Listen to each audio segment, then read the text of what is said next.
Hey guys, Bella here, and in this video we're going to be talking about the concept of validation. So we're going to talk about validating yourself and validating others, and how it's hard to validate yourself when you didn't grow up learning to validate yourself.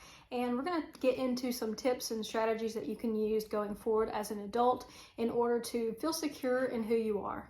So to me, self-validation is really just accepting your own inner thoughts and feelings and being able to sit with them and acknowledge them and give them a space to exist without constantly judging or trying to think that, oh, I'm blowing things out of proportion or this isn't as bad as it seems. It's simply just giving yourself a little bit of space to acknowledge what is and not judging yourself too harshly. So I've read a couple of books about validation, and one of the things that led me to want to know about this was that I felt like, I wasn't really validated as a child. My experiences were kind of brushed off, and I was always told things like, other people have it worse than you don't really have a reason to be upset, you don't really have a reason to be depressed.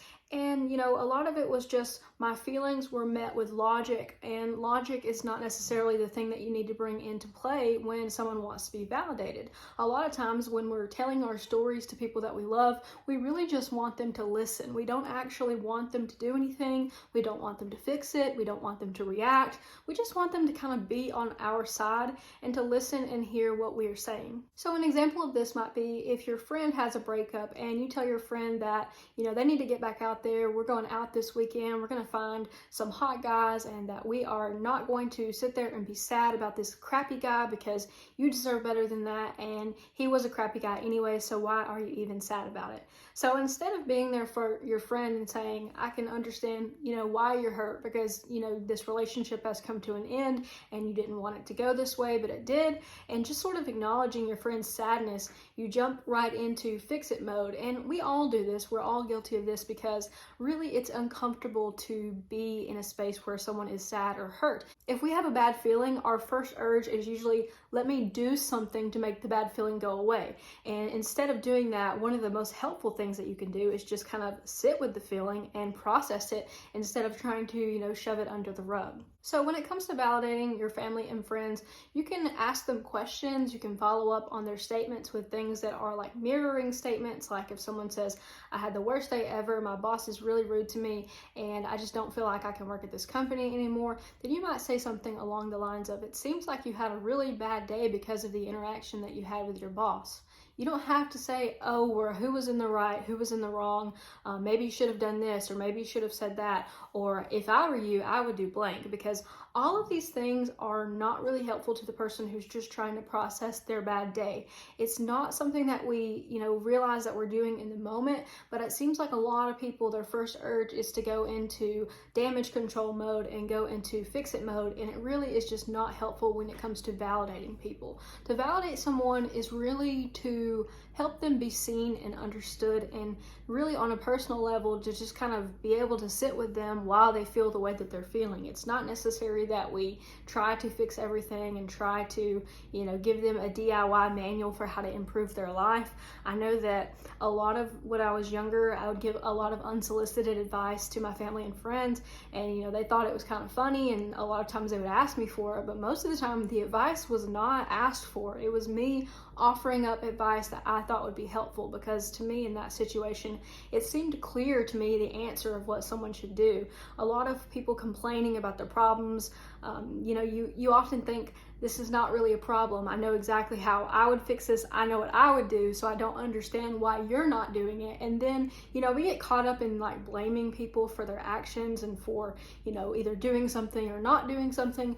And so I think that it's good to just kind of step back from the situation and realize that it's not really about you. It doesn't have anything to do with you. Your job as being in someone's life as a friend or family member or just anyone is to just kind of, let them feel the way that they feel. It's not necessary that we step in and try to tell them what to do to resolve the situation. Now, when it comes to validating yourself, I think a lot of this goes back to childhood. A lot of us, unfortunately, were raised with people who weren't in control of their emotions or didn't see a need for emotional intelligence. And you can see the ripple effect of that going through society right now. We've got generations of people who, think mental health is made up. And we've got other people who are so into their mental health that, they don't really focus on anything else. So we've got all ends of the spectrum here.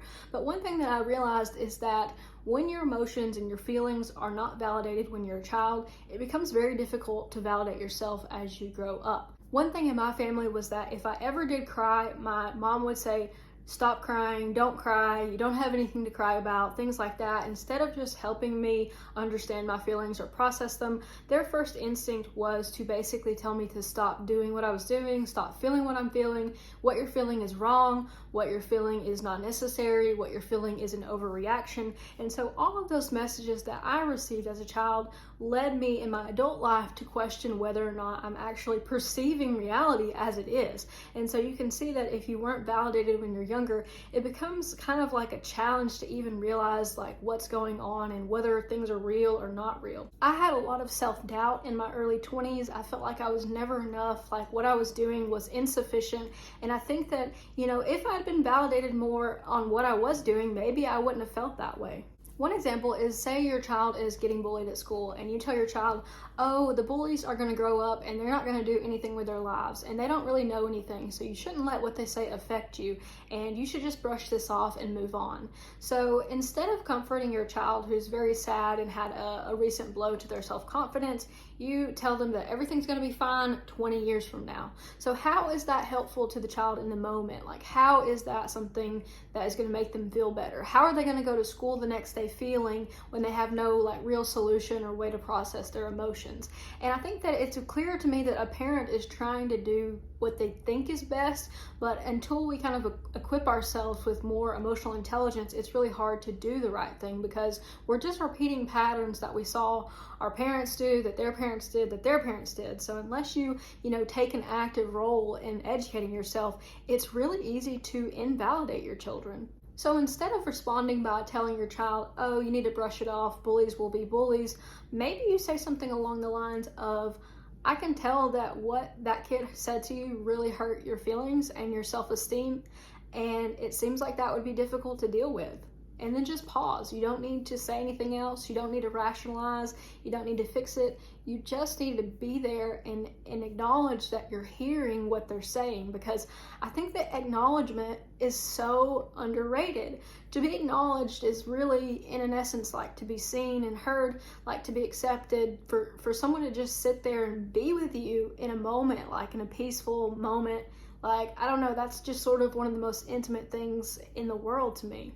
So self-validation kind of looks like looking at yourself and saying like, "Okay, this is me, this is Bella, this is who I am, and no matter how good or how bad of a day I'm having, I am the only person that I have to work with here. My internal dialogue, my thoughts, my feelings, they're all okay. They're me. I'm enough." And just being able to validate yourself is a good way to cope with things. I mean, I've had a lot of problems with using unhealthy coping strategies because in the past, I was unsure of myself. I had self-doubt, I had a lot of depression and anxiety, and I still struggle with those things. But what I'm finding as I go into my late 20s is that I'm so much more okay with who I am. And a lot of that has to do with just having given myself permission to just be me and to accept me. Me today, not me in the future, not me next year, not a skinny version of me, not a more wealthy version of me, but just me today, all that I am. It's okay. So we're all human, and sometimes we are going to react illogically to a situation. Let me give you an example from this week. I went to a fast food place. I won't name any names. It was Culver's.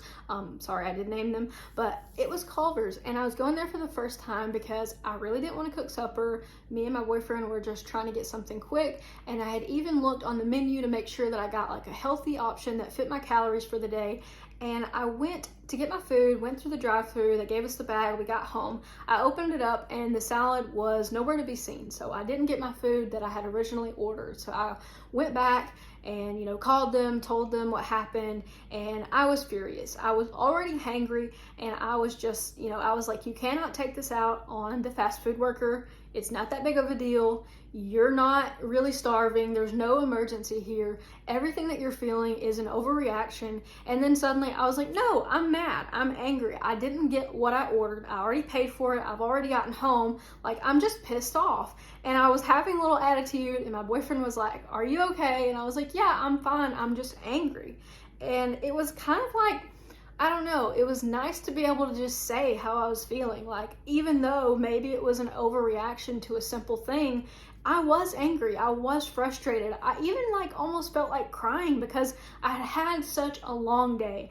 All I wanted was to just get home, sit down, eat a nice meal that I didn't have to cook, and just kind of relax. But instead, I found myself having more stress due to something that was out of my control. So all of those factors came into play, and what I really noticed about that was that I had calmed down after I gave myself a chance to be angry. I had to let those feelings go. I had to kind of process that. And that's just one scenario in our lives where we can pretty much expect that once a year someone's going to get our fast food order wrong. Now, we don't go back to the drive-through and yell at them or scream at them or demand something, but it's okay to be kind of pissed off in your car. It's okay to be frustrated. Just being okay that I'm not okay is such a validating experience. So instead of trying to make like a negative emotion go away, instead I felt like I normalized having a negative emotion. I made myself feel comfortable with it. I acknowledged it. I sat with it. I processed it. And guess what? Afterwards, I ate my supper, I had a good rest of the evening, I was able to move on from that situation, and I felt better afterwards. So there's also the concept of self-validation versus external validation. So we all want to feel like we are loved and appreciated and valued, and I think that we're all to some degree searching for acceptance. And so there's often times where we look outside of ourselves for validation, but I think it's important to remember that the best form of validation comes from within. It comes from yourself, knowing that you're enough. And I think that a lot of things that we're seeing right now with social media and posting your entire life online, like pretty much this YouTube channel, there's a lot in us that is now being like culturally programmed to ask for likes, ask for comments, ask for compliments, and it can be a devastating blow when you don't get what you want or you don't get enough interaction or something like that. So I think it's important to always keep in mind that like other people, while they may see value in you, they do not define your value. They can't say Bella is a worthy person. Bella contributes to her community. Bella takes care of her animals and her family, and she's a good person at heart. I have to know all of that before other people can know that. And how can people on the internet judge me when they don't really know, the day-to-day of my life, what I look like as a person, on the inside?